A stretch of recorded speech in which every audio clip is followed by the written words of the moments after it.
Okay, so today I'm going to fill out the OneD&D UA Cleric and Species document survey. So let's just jump right into it. Overall, kind of how satisfied I am with the Cleric. Mostly satisfied, but there's lots of things to get into, so we'll just get through this. I've actually filled this out already, but I'm just recording the video just so it's all quickly and nicely laid out. So satisfied with creating a Cleric, not much change there. Multi-classing and the Cleric, pretty much the same as well. Not a problem. We already run into problems here, though, with the Channel Divinity and Divine Spark. So the two options you get, Divine Spark and Turn Undead. The Turn Undead is actually okay. It's not too bad. Instead of, like, fearing the enemies away, you sort of daze them. And whilst dazed, they can't move towards you. So it's sort of like how it was before, where they would run away.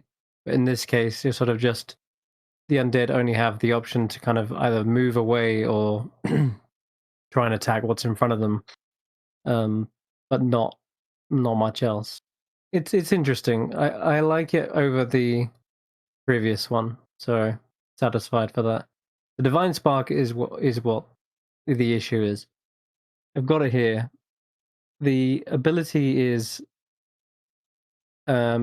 scaling with proficiency bonus, and it scales with it twice, which is the real big issue. Here we go. As a magic action, you point your holy symbol to another creature within 30 feet of you. Divine focus. You do so you can either like basically harm or heal someone, and you roll a number of d8s equal to your proficiency bonus. Add the rolls together. You either restore, which is like the healing element, or harm, which is this element here. Force them to roll a con save. On a failed save, they take radiant damage equal to the total. Now, the other issue is that you can do this a number of times equal to your proficiency bonus. So not only does scaling with the number of d8s, you're also getting uses scaled to proficiency bonus. And this is at level 1. Yeah, you can see why this is a massive problem. Jeremy Crawford on the video of referencing this document said, we want players to feel they have to actually make more of a commitment to a class when multi-classing. Except with this, you only need one level, and you could say go 1 level Cleric and then 19 levels into any other class you wanted. And because it scales with proficiency, you're healing a number of d8s, say like max level, 68, 6 times per long rest. That's the amount you'd be dealing. 68, 6 times a day, as a heal or a harm. And you can do that whether you're 1 level in Cleric and 19 levels in Monk. You'd be doing that as efficiently and as powerful as a 20th level Cleric. A person who's fully committed to a Cleric, you'd be doing the same damage or same healing. So you can already see why that's that's a huge issue. The fix, they just need this to scale with Cleric level. Not the actual number of Cleric levels, but at certain Cleric levels, it would increase incrementally. The same way a rogue's sneak attack goes up in the pool of dice, the same way a rage for a barbarian would go up at certain levels. That's what we need here for Cleric. So say at like 5th level, you deal an extra 2d8 or 3d8. If you want to keep it the same as proficiency bonus, the actual number, you can do that. But don't tie it to proficiency bonus, or else you're going to have everyone dipping 1 level into Cleric and having this amazing heal or harm effect all the way through their multi-classing. And the Cleric in the party, who's just fully Cleric, is no stronger for having done it, for not having like fully committed. So massive glaring issue. That's why I've put very dissatisfied on that. Going down, spellcasting remains pretty much the same, although there is I'm guessing, awkwardness with how before you were able to sort of prepare spells equal to your wisdom proficiency plus level, whereas they kind of made it awkward recently. If you've read the other older documents, there's the awkwardness about this. Spell slots. The cleric table shows you how many spell slots you have. That's great. That's the same. But also, the number of different spells you can prepare for each level equals the number of spell slots you have at that level. Yeah, no thanks. That's awkward as hell. That means, yeah, as it says, for example, a 5th level cleric, you have 4 first level spell slots, 3 second level spell slots, and 2 third level spell slots, and you have to prepare those levels for each spell. It's meaning you can't say prepare less lower level spells and instead prepare more higher level spells. And as a cleric, you kind of have to have a certain number of must-haves in your spell repertoire, even if you don't have the spell slots to cast each of those spells once. It still is nice to have as a backup. Say, like having Revivify, you might want to have that plus something like Spirit Guardians, which is your bread and butter as a cleric. Plus, you might need something else prepared as well. And even though you've only got like 2 5th level spells, you want to have that extra one prepared at that level just in case something comes up. So, whereas before it had much more flexibility, now spellcasting is a bit awkward. So, if anything, I should be slapping a big dissatisfied on that because of that issue. Just give the players the freedom to prepare what spells they want at what level. You don't need to. It's not a headache for them. People have been playing 5e long enough, and those coming to the game can play it that way if they want, but it's no extra headache to know that you've got the option to place spells and spell slots wherever you like. Anyway, Holy Order, really like this change. This is the great customization of clerics now. You can just go, I want armor. No matter what subclass I am, I want to have heavy armor as a cleric. Great, you can do that now. Your secret duties allow you to pick, where is it? Third level. No, it's at second level, isn't it? Yeah, Holy Order here. So there it is. Protector. You gain proficiency in heavy armor training. So despite before, you had to kind of pick what subclass you wanted, and you'd get a suite of different things, such as heavy armor. Well, some of them lacked that, and they kind of felt left out. Now, at second level, even before you've picked your subclass, you can choose to opt in to have heavy armor. Now, if you're a class that doesn't want to have heavy armor and you don't want to be in the front line, cool, you've got Scholar or Thaumaturge. These are great. You get extra skills proficiency. Fantastic. Not only that, you can use the wisdom modifier on it. This is great. Love it. Because religion is notoriously an intelligence check, but it's tied to paladins and clerics, right? Who are going to follow a god and an order.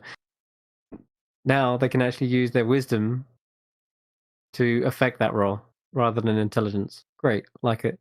Thaumaturge gives you the extra cantrip, which is cool.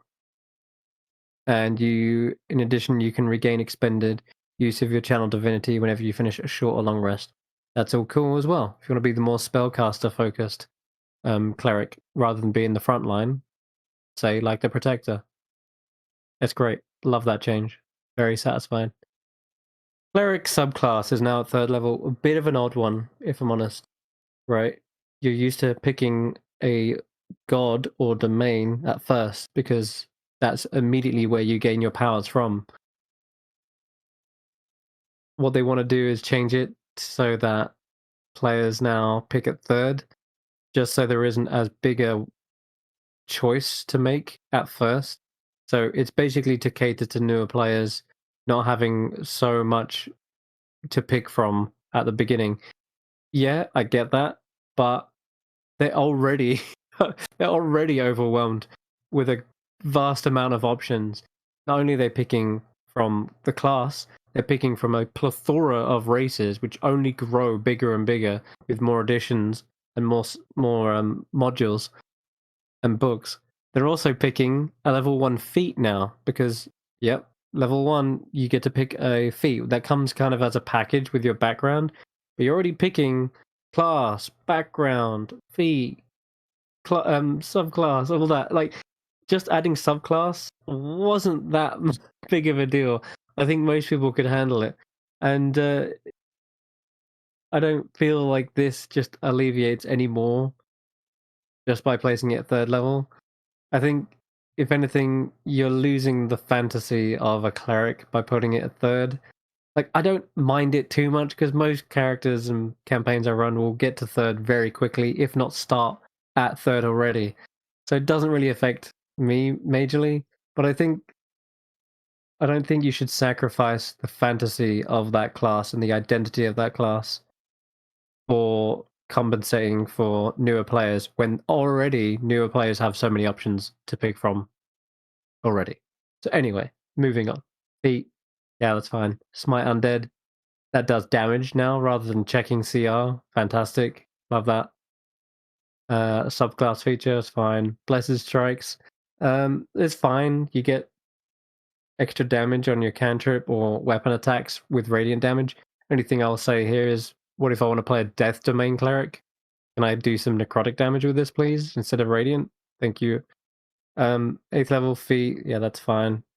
Holy Order. Now, why am I very satisfied with it at 8th level? Oh, sorry, 2nd level, but heavily dissatisfied at 9th? Because all this does, Holy Order, Holy Order, you just get to pick another one. That's it. You just pick your second one. Now, I've already specialized at 2nd level. I've said I wanted to be the Protector. I want to be in the front line wearing the heavy armor and using martial weapons. Great. I'm trained for battle.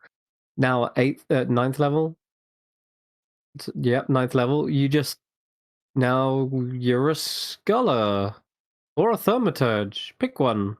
Can't pick protector. You're already a protector, so now hit the books. Or I don't know, learn some fancier magic. What? This doesn't make sense. You've already picked your order. I'm already specializing in what I want to do. Why do I have to pick my second favorite? Not even favorite, just sort of second choice. It's like, and reverse it. Let's say I wanted to be the scholar. I don't want to be up the front line. I want to be a much more priestly, knowledgeable cleric. And now suddenly you're forced to pick one of either protector or thaumaturge. You either have to get better at spellcasting or you have to don the armor. Now, look, I'm not saying this is bad, but it doesn't quite fit. Like, yeah, you get a nice buff here, sure, but what about this instead? Instead of picking this holy order again, you you go even further beyond. Say I'm the protector with heavy armor. What if you give an ability that emphasizes that even more, bumps it up, so that you're even more specialized in your order of protector clerics? Maybe you gain something like Shield Master, or maybe you gain something like the Heavy Armor Master feat, something that pushes it even further into your specialization, rather than saying, "Hey, you know that thing you picked earlier? Yeah, pick your second choice. Like, what would you have picked if you couldn't pick this?" I don't know. It just feels odd, and I don't like that. So that's why I put very dissatisfied. Give us something that further specializes. Subclass feature, fine. Divine Intervention, it's at 11th level now. Not much of a big change, and it comes back on a certain number of days instead of a set number of days. Yeah, 2d6 days. Fine with that. That's okay. Um, how often do you actually even get to use divine intervention anyway? That this 2d6 days thing ever crops up? Very unlikely. So doesn't make much of a difference. I'm fine with it. Another feat, subclass feature. Yep, feat. Greater divine intervention. This is when you don't have to roll, just boom, activates, and instead of 2d6, comes back within 2d4s days. Sure, that's fine. No problems here. And then 20th level, you get your epic boon. Oh my god, it's so powerful and epic. No, it's not. It's really lackluster, and it doesn't capture the fantasy of this class at all. It just says, here, pick from a number of boon feats, epic boons. And they're later down in the document. We'll get onto those in a minute. But for now, let's just stick on what's in front of us. I don't like it. They're really underwhelming.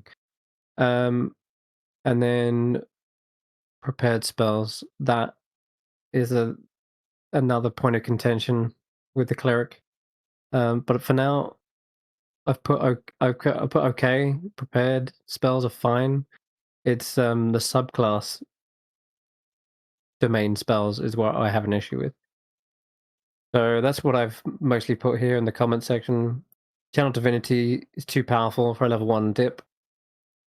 Using proficiency for both the uses and the number of d8s rolled.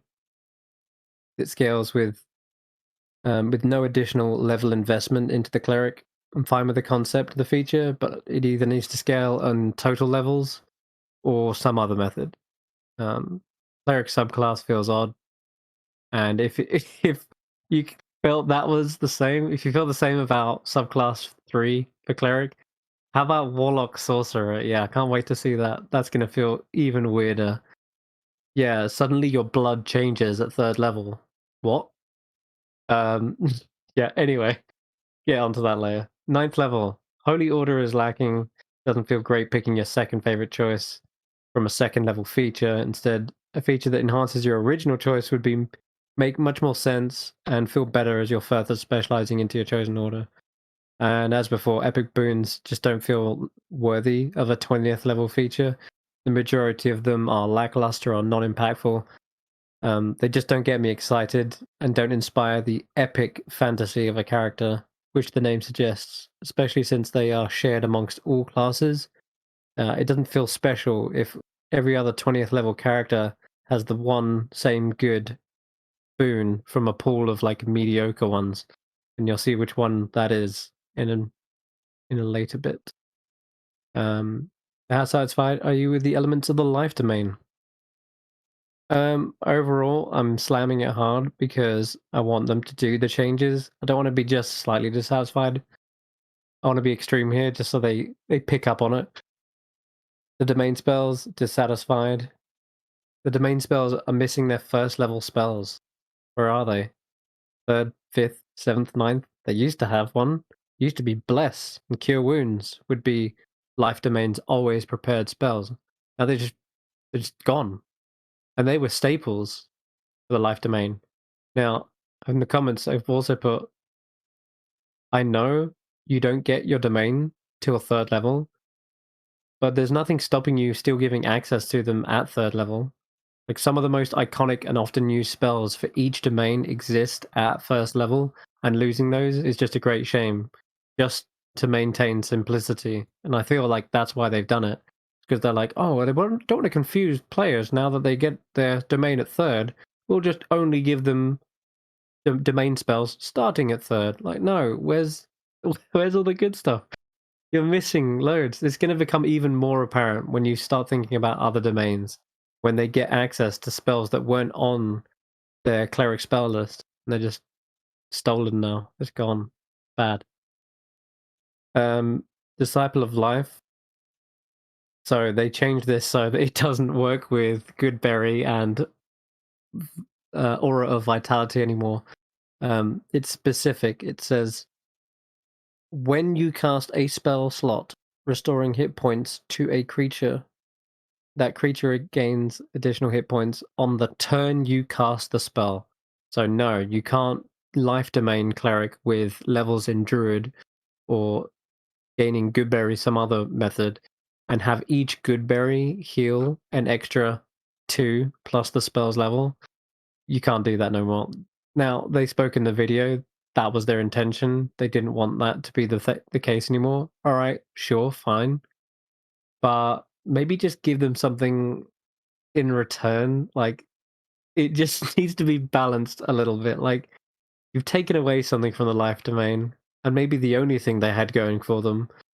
And it was fun, it was synergy. You could use those types of spells. But now, maybe give them something else in its place. I don't know. Maybe even just bumping that up to 3.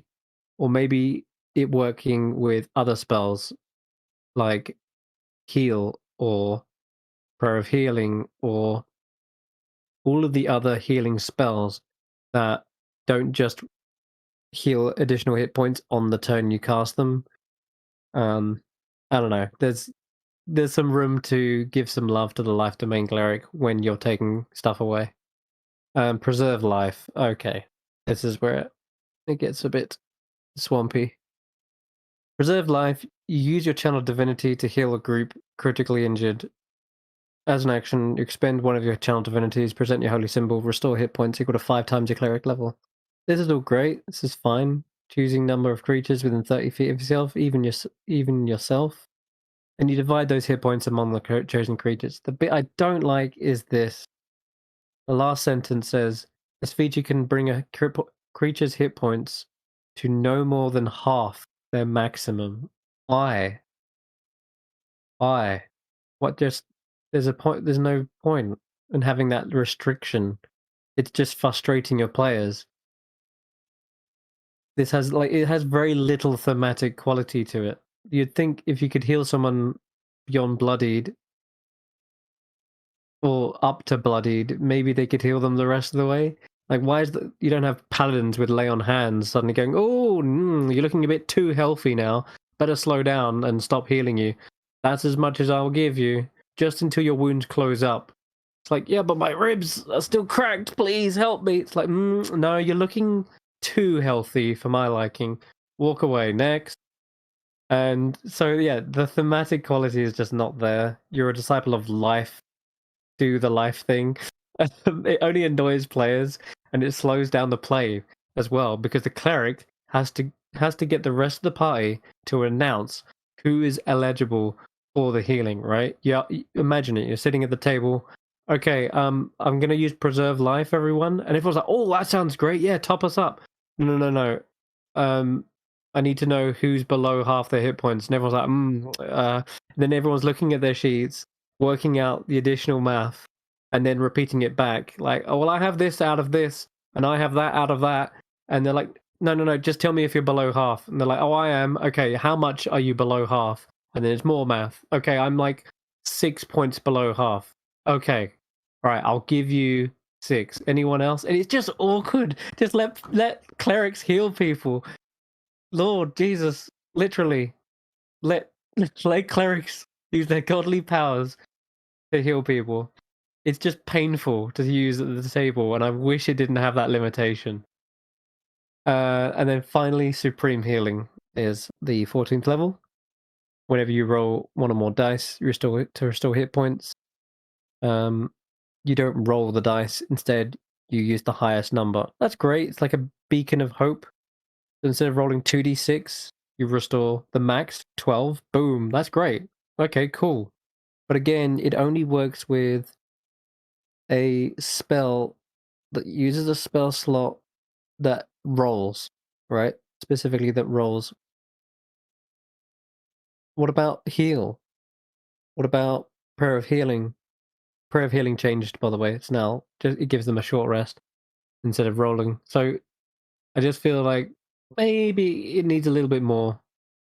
Maybe if it worked with Divine Spark as well, that'd be great. If it could work with your other feature, bit of synergy maybe with your earlier features instead of just spell slots, that'd be fun. But anyway, other than that, that's everything on this page. Moving on. Okay, this is about the races. I'm stoked about Dragonborn and Goliath. Fantastic. but the Ardling kind of misses the mark, and we'll see here why. So the Ardling gets the animal ancestry, and the divine creatures with a part animal about them. Think like the Egyptian creatures or Egyptian gods, which kind of have like the head of a jackal or an ibis, etc. There's actually way back in early editions these kind of divine dog-like creatures as well. They're great. I actually used them in a previous campaign, but I like the idea.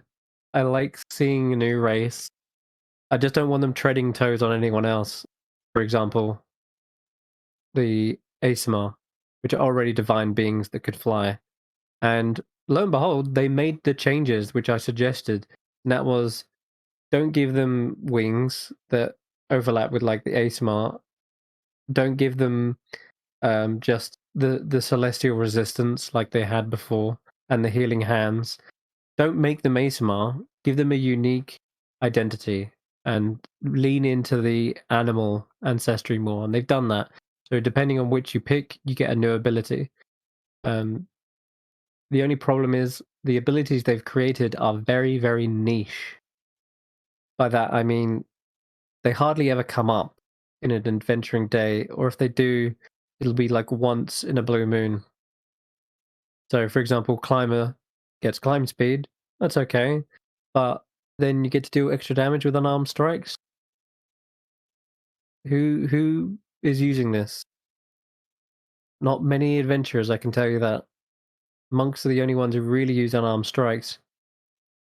So you're kind of like funneled into this one, maybe. Eh, monks can already do ridiculous movement abilities. They don't need a climb speed anyway.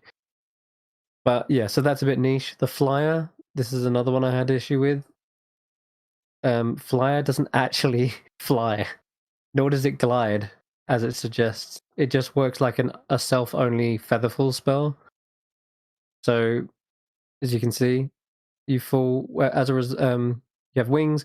As a result, when you fall at least 10 feet, use a reaction to safely glide downwards, taking no damage from the fall.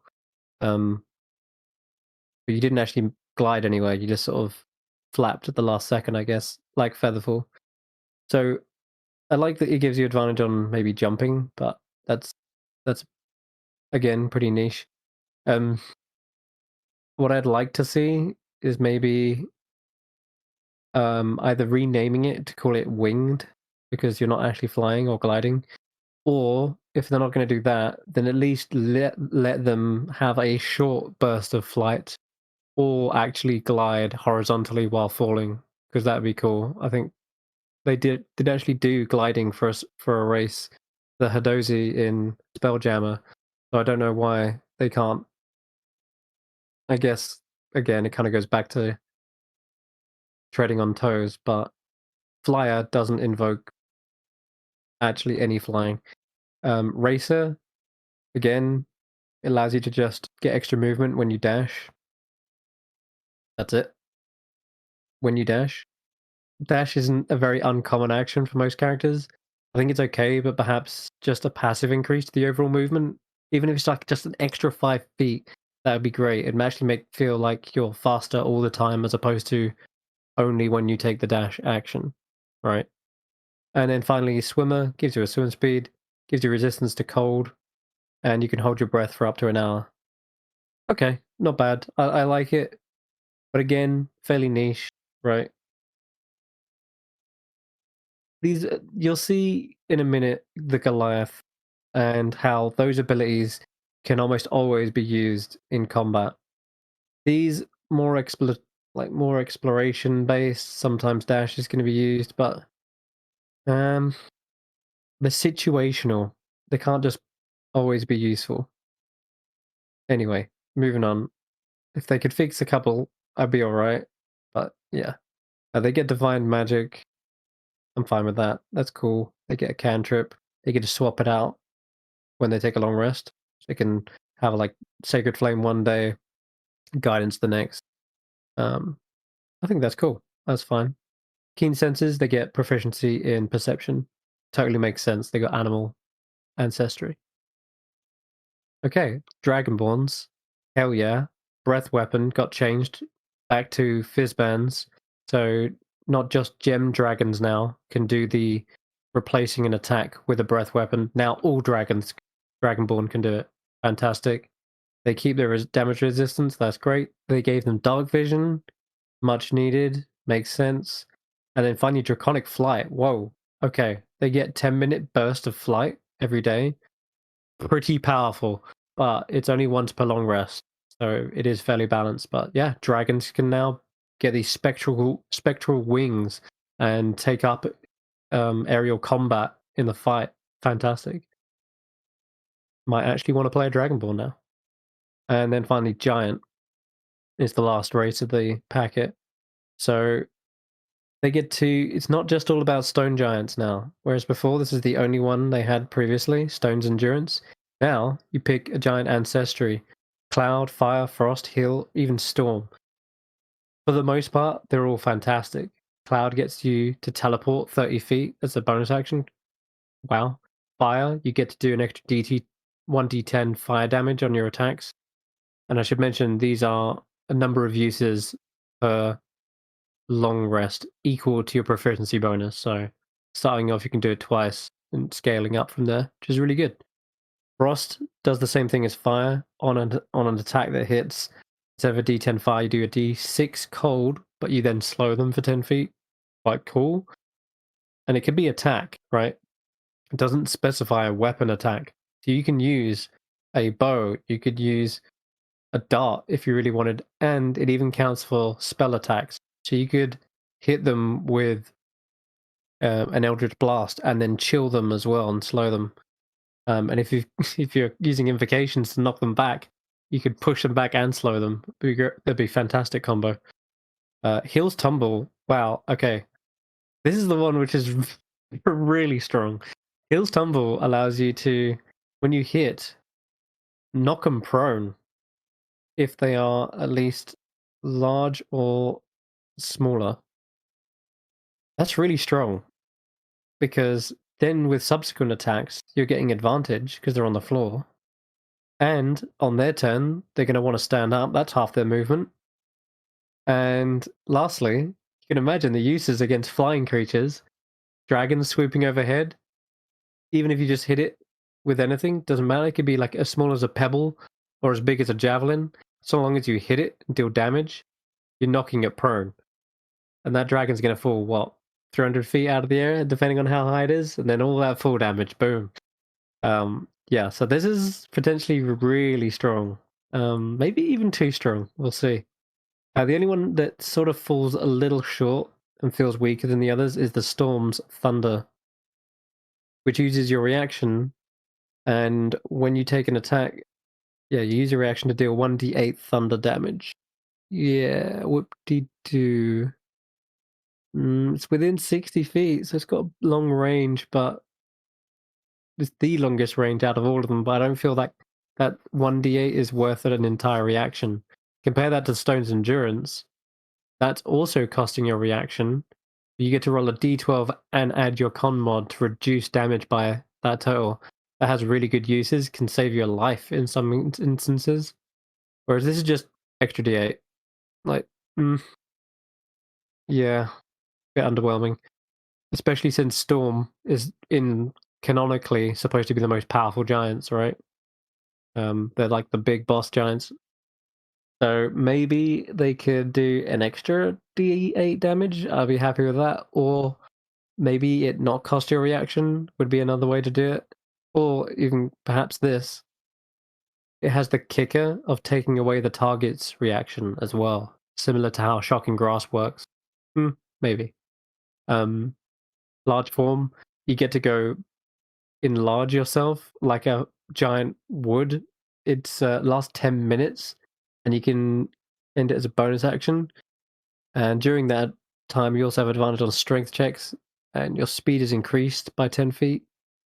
And it can only use it once per long rest. I think this is fantastic. Amazing. Goliath just went from, that's a good race, to, wow, that's badass. Yeah, fantastic. And then finally, powerful build.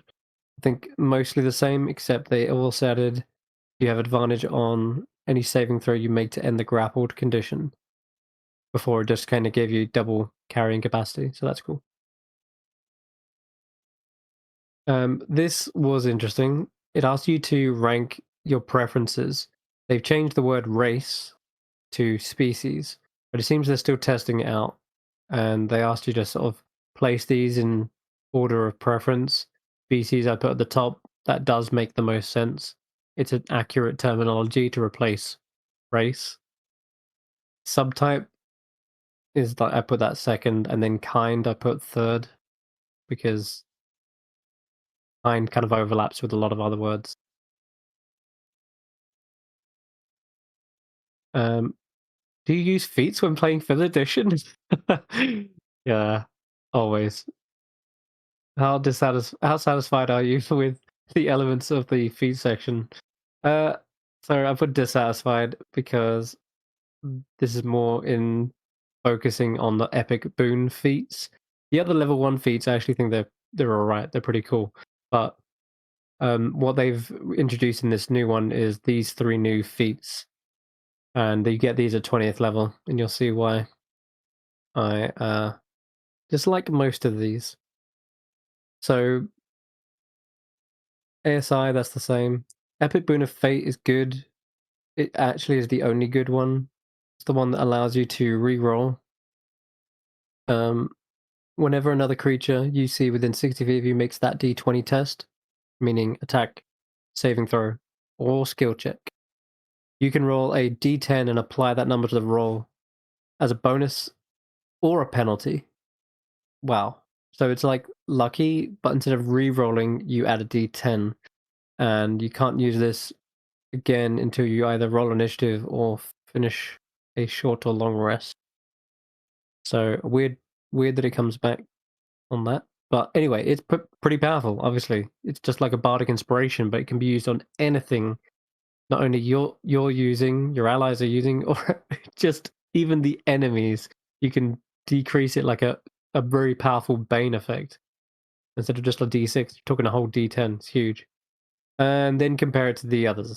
Spell recall. You get a 5th level spell slot back. Yay. That's it. That's all you get. Or lower, if you really want. Maybe get that 1st level spell slot back. Woo, now we're talking. Epic. Boon. Spell recall. No, you just popped like a ring of spell storing or a pearl of power. That's basically it. Which I'm pretty sure at 20th level you can afford to get one. This is so underwhelming. It's not even funny. This is not why I imagine, a master of their class, the end game of their ability. This is the ceiling. They just get a single spell slot back at 5th level. Whoop-de-doo. And then the epic boon of true sight. You gain true sight out to a range of 60 feet. Again, this is so underwhelming. You can. I'm just not enticed. When you can already replicate the effects of True Sight with an existing spell, True Seeing. Even if you don't have access to that spell, I'm sure a 20th level character can afford a scroll or a gem of seeing to achieve much the same thing. Like, I'm pretty sure divination wizards also get this at a lower level as well, and they just get True Sight. So you're not gaining anything like unique either, and you're not gaining anything that captures the cleric priest group. It's called priest group, so it's going to be paladins, clerics, and the other one, druids. So yeah, none of these really capture what I think of when I think end game cleric. But anyway, that's. I really hope they just overhaul the entire epic boon system, or at least introduce some that feel epic. Right now, they feel kind of lackluster. All right, they changed a lot of the spells, starting with aid. It now targets 6 creatures over 3, but instead of giving extra max HP and healing for that amount, you gain temporary HP. This is a huge problem because whereas before, Aid used to have its own place and it existed perfectly alongside other abilities and spells that granted temporary hit points, but now it fights for a use against those other abilities. So it just feels bad because, sure, it targets more creatures, but if all those creatures already have temp HP from other sources, well, then it's useless. The Bard already did Inspiring Leader, or the Artillerist already used their Protector Cannon to give everyone temporary hit points. Oh, and the Cleric has also got Hero's Feast, which also gives everyone temporary HP and immunity to poison, frighten. Like, when are you casting Aid now? You're limiting its uses. It's very niche now, and it's lost its identity as a spell to increase the maximum HP. And don't forget, once temporary HP is used, it's gone, right? Whereas this Aid used to give you an extra 5 on top of your max, so you could heal that back up over the course of adventuring day. Just finished a fight, and then you're short resting, you heal back up, you go back to that extra maximum that you granted. Whereas this is just once off. So yeah, I'm really not liking the change to Aid. The attack action is good. They kept that. They cleared it up, the wording. Don't worry too much. Not really changed. Banishment, they changed and nerfed into the ground. It is bad now. Before, it used to be that save or suck kind of spell. You remove an entire monster from the fight. Okay. If they fail that save, and so long as you can keep concentration on it for that minute, they're gone. If they were extra planar, they're gone, and they're not coming back. Now, they make a charisma save every round, so they have a potential to come back at the end of the turn that you cast it, which just feels even worse. Okay, save or suck feels bad, but what about save? They fail the save, and then they came back the next turn anyway. It's like, well, then you've wasted your entire 4th level spell. Ugh, I don't like it. At least with hold person and hold monster, there's the payoff that you're actually able to sort of wail on the creature and continue to damage them whilst they're paralyzed. With banishment, you're just getting rid of them. If they come back, you've still got to deal with their full hit points and everything. Now, I've got a suggested change, but it's not really a fix either. I prefer they just don't touch banishment because it's in an awkward place now. It's now an awkward spell when hold person and hold monster already exist. They sort of they were in contention, those two spells, but maybe the better change for it would be like if it can only work on extra planar creatures. That would create a bigger divide between hold person and banishment. Person for humanoids, banishment for extra planar. And it'll feel like an actual silver bullet against those particular enemies. Hold monster can still work on any monster, but yeah, it's different. They get to save repeatedly, like they're paralyzed. Banishment, one and done, and that was the risk. I don't know. Banishment, it doesn't need this. The only thing I can see why they want to do this change is so that it doesn't feel as bad for players if the DM casts it on them.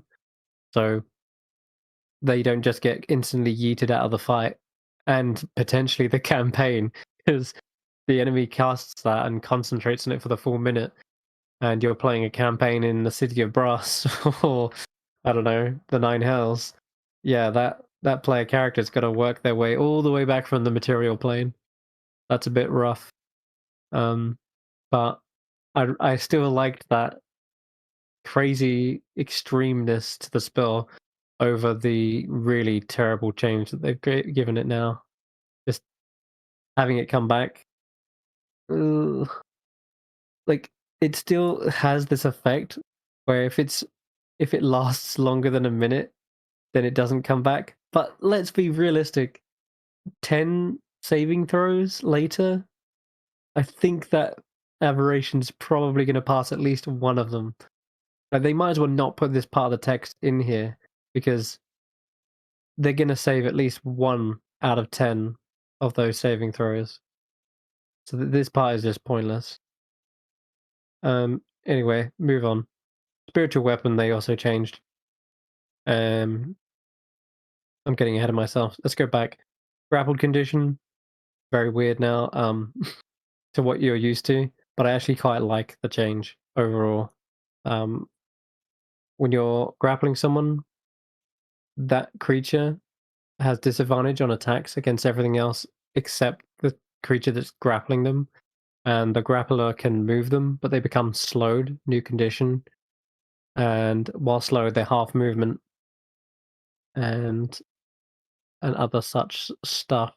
It's quite a lot to go over, but the most important thing is, instead of making a contested attempt to escape the grapple, you just make one at the end of your turn, and it's a saving throw, not a skill check now, either dex or strength, and you just get a free attempt of escaping every single turn at the end of your turn.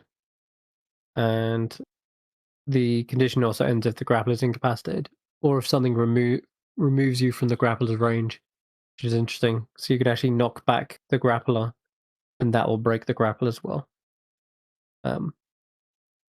But yeah, it's all there. I actually quite like the change overall. It's going to be interesting to play test. Okay, guidance. They changed it to be a reaction. So this is a good reason. This is a good change, and the reason is when everyone's making skill checks and the clerics just constantly spamming, I cast guidance here, I cast guidance there, I cast guidance there. It's very annoying because it kind of disrupts play because someone's trying to get the guidance in before the DM calls for the roll or before the player even rolls it. So like, before you do that, like, let me cast guidance. It's just awkward and annoying. And it also used to be concentration, and that would interfere with a lot of spells. You're trying to cast detect magic and keep an eye out on things, or you're concentrating on a silent spell, so you're moving quietly. All kinds of other spells you want to be concentrating on. Guidance suddenly ends that, and you're like, just for 1 extra d4 on a potential skill check. Well, no more. Guidance is now a reaction. Boom, solves all those issues. Now the ally has to actually fail the check. So rather than trying to get their word in, let me guidance you before you do that. Now it's, well, they can make the check, and if they succeed, fine, it's all great.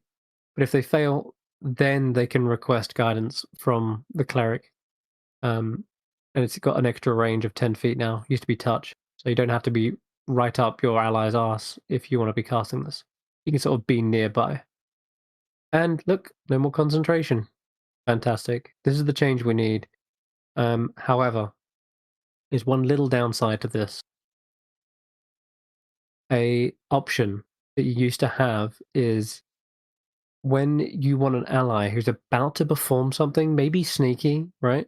They're going to attempt to sneak around the corner or pickpocket the guard. The cleric would cast a spell on the rogue. The rogue would walk away around the corner, and you're still concentrating on the spell for a whole minute whilst the rogue is about to perform this action. The rogue sneakily sidles up to the guard, slips his hand into his pockets, and tries to grab those keys. He's about to steal them, and then uses that bonus of guidance on the sleight of hand roll. Can't do that now, because if the rogue is in the midst of pulling the keys from the rung, and he fails, and the guard's about to notice, the cleric suddenly pokes his head around the corner, is like blah, blah, blah, blah, blah, does the spell because it's got a verbal component. Got to verbalize that, And suddenly the guard looks around like, why is the cleric spellcasting and directing it towards this person who's nearby me? Or worse yet, the rogue's trying to sneak along. He's going past the barracks or the sleeping guards, and the rogue accidentally squeaks on a floorboard, and the cleric's like, "Don't worry, I'll guide you. Guidance!" Like shouts it as a verbal component. Yeah, great. You really helped with the stealth check there, buddy. Thanks. Yeah, so you lose that option, whereas before you could concentrate on it for a minute and they would go off and do something sneaky. That's the best example I can come up with, but yeah. Um, yeah, I actually still prefer this new guidance over the old one, even though we lose that option. And for that, I put satisfied. Okay. The influence action, um, they got rid of all the um, hard rules on it, where it was like you can increase your standing with a hostile to be indifferent, and then from indifferent to friendly, and it was a very low DC as well. It used to be just 10. Well, they bumped that up now. It's now DC 15. Pretty cool. And they've also taken into account the creature's intelligence score, whichever is higher, because you could be against a mind flayer and trying to deceive it, or a very intelligent dragon, and they might not have insight as a skill, but they sure as hell are intelligent. So rather than set a DC for that, you could use their intelligence score, which makes much more sense. The rules are a bit more vague now in how it works, but if I'm honest, that's how we use influencing type skills anyway already. Charisma, intimidation, persuasion, they all very vary depending on the creature you're trying to influence and their standing, your standing, the type of character you're playing, the type of thing you're asking for, and lastly, the DM. The DM also has the final say. So really, having hard rules for influencing creatures doesn't quite work anyway. I like that it's more vague, and I like that it also still says that the DM actually has um, the final say. I'm pretty sure it says something. Yeah. In any case, that's influence. Okay, light weapon property, fantastic. They needed this change a long time, and I'm going to start using this as effective of right now. When you use a light weapon in one hand and you've got a light weapon in the other hand, rather than requiring your bonus action to attack with that offhand, you now just get a free attack with that light weapon. No, you don't need extra attack. You can just go bam bam, which lets it compete with fighters or just martial classes that are using one big heavy weapon. So, like say a great club or a great axe, doing like a whole 1d12, you can now kind of pull out two daggers and do 1d4, 1d4. Whereas before, y- there would be no point. You'd much rather use like a martial weapon, like a longsword, to deal extra damage. Um, so loving this change. This is great. Give dual weapon fighters a place in the game without them being penalized. Long rest changes. There's some wording. I like that they fixed it all up. Not much to say here. Pretty similar. Just the fact that if you are interrupted, but you've already been resting for at least an hour, you gain the benefits of a short rest at the very least. So gets rid of some contention. Okay, magic action. So yeah, casting a spell is like an action. I mean, nothing changed here. They're just sort of categorizing it. Prayer of healing. Okay, so I didn't actually get a chance to go into much detail about this, but because I ran out of words, as you can see, you're gonna get a max of 200. But prayer of healing, instead of restoring hit points, it now gives you the option to have a short rest. So you cast it, it lasts, what, 10 minutes? And at the end of the 10 minutes, you've finished a short rest. Now, there used to be a spell called Catnap, which did a very similar thing, which has now sort of become redundant because Prayer of Healing is taking its place. But they did actually tell a lie. They also regain 2d8 hit points, so it's a short rest and a bit of extra healing. Short rest part is nice. I think that's fine. I just don't like it overlapping with other spells that do that. So we're either going to have to kind of delete Catnap or just have a different mode of casting it. So maybe Catnap's only a minute long. Maybe that's what they do. Maybe it's a ritual. Or maybe they should change Prayer of Healing to be a minute. And maybe Prayer of Healing should be a ritual. Because you're probably thinking, oh, you could just cast it on infinite times then if it's a ritual and top everyone up. Nope, because Prayer of Healing can't affect creatures more than once in a 24-hour period. So that's it. If you've got Prayer of Healing on your spell list, you're only going to use it once in that adventuring day, and then that's it. Kind of a bit awkward, if I'm honest.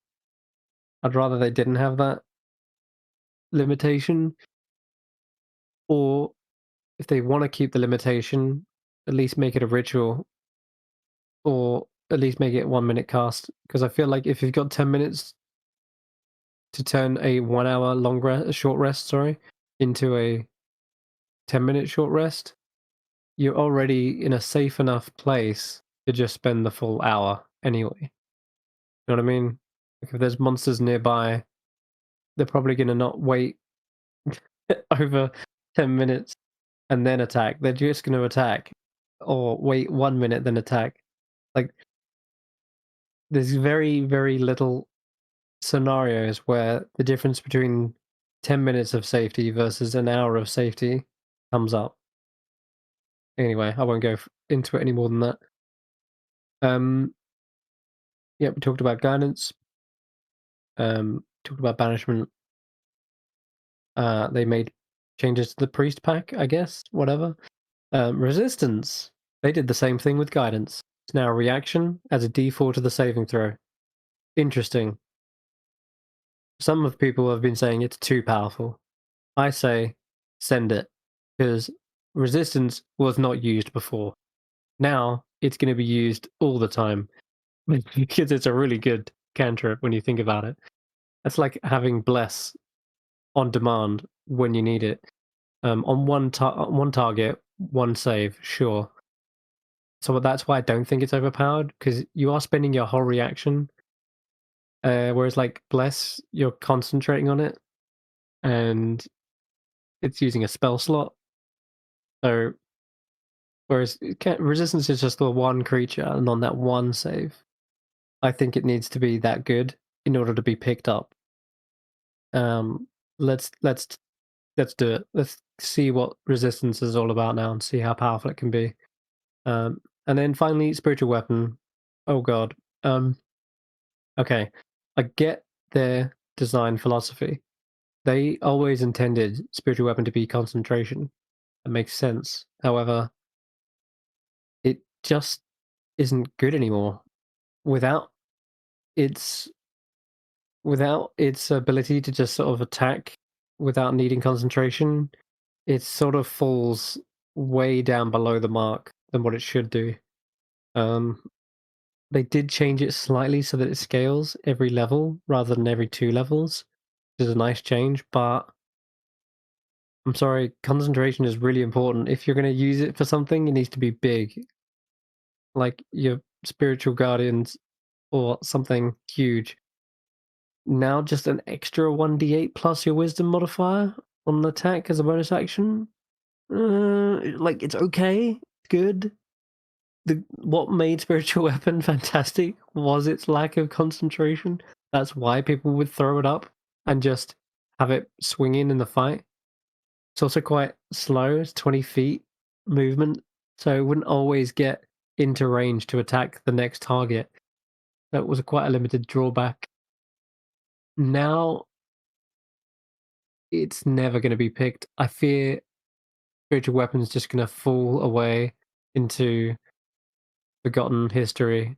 Um, they want to keep this change, keeping it concentration, which I feel is fair. They've at least either got to increase the duration to be 10 minutes or increase the damage to be like 2d8 or 2d6, something on par with Flaming Sphere, which is also a second level, hits multiple targets and does 2d6.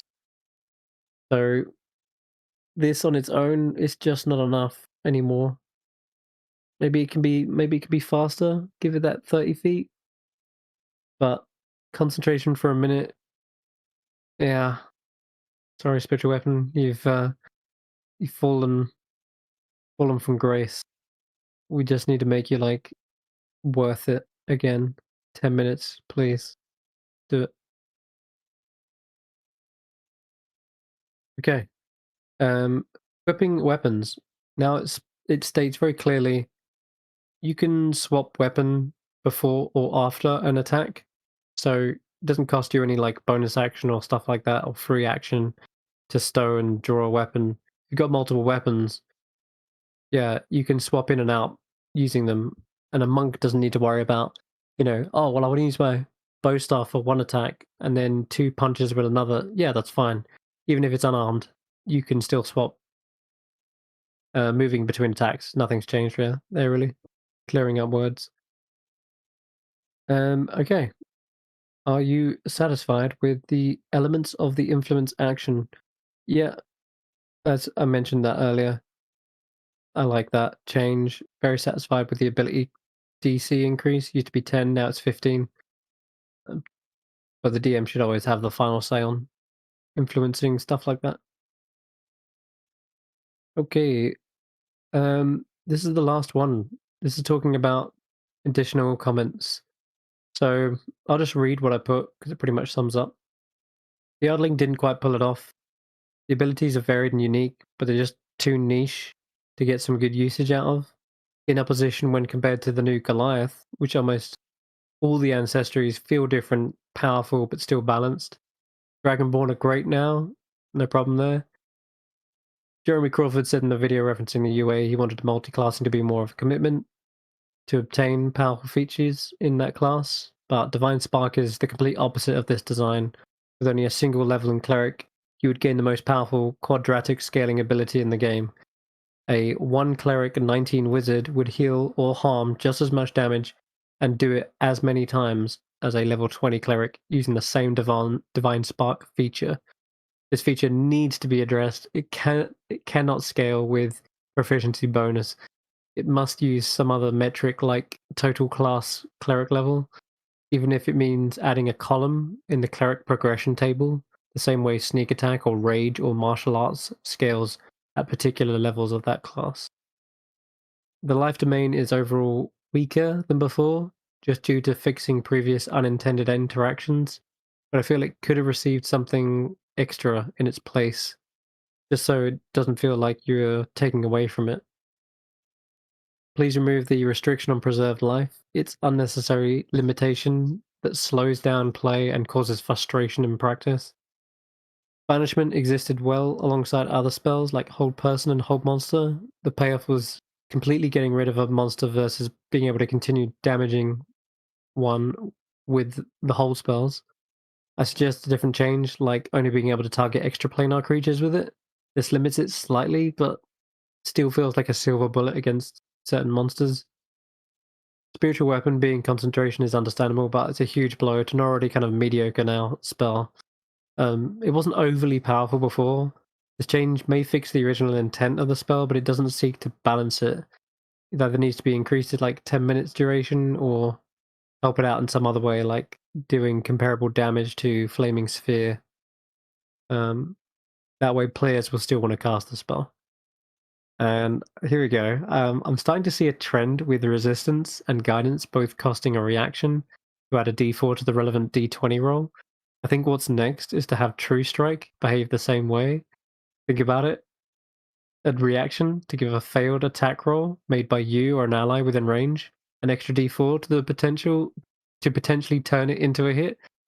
That would make True Strike usable. People would pick that cantrip now. Like it's like Bless again, but it's costing a reaction. It's costing a cantrip choice. I think that could make True Strike have a place at the table. You have to tell me what you think, but well, that's probably going to be addressed maybe in the future packets. Um, I do want to just add in here something that I forgot. That is Divine Smite, uh, dealing only radiant damage.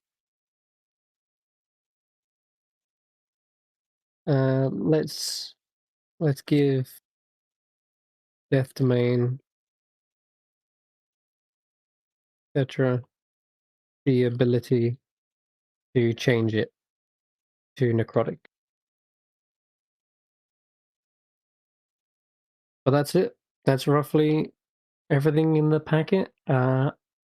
Made this just so I can look back on it myself, see if they picked up on any of the changes that I suggested, and yeah, see if they're taking my feedback on board, and if other people feel the same, which I'm sure a lot of people do, but some people kind of miss these changes. They don't always spot what these kind of changes entail.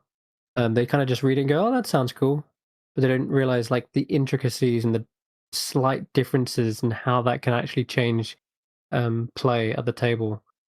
Like with the guidance thing and its uses, now it got clean. It's cleanly to use and easier to understand, but you are kind of losing out on a couple of options on how to use it, stuff like that. Anyway, um, I'm going to finish up the survey, fill in all the other little minor details. But other than that, yeah, thanks for listening, and see you all again soon. Bye.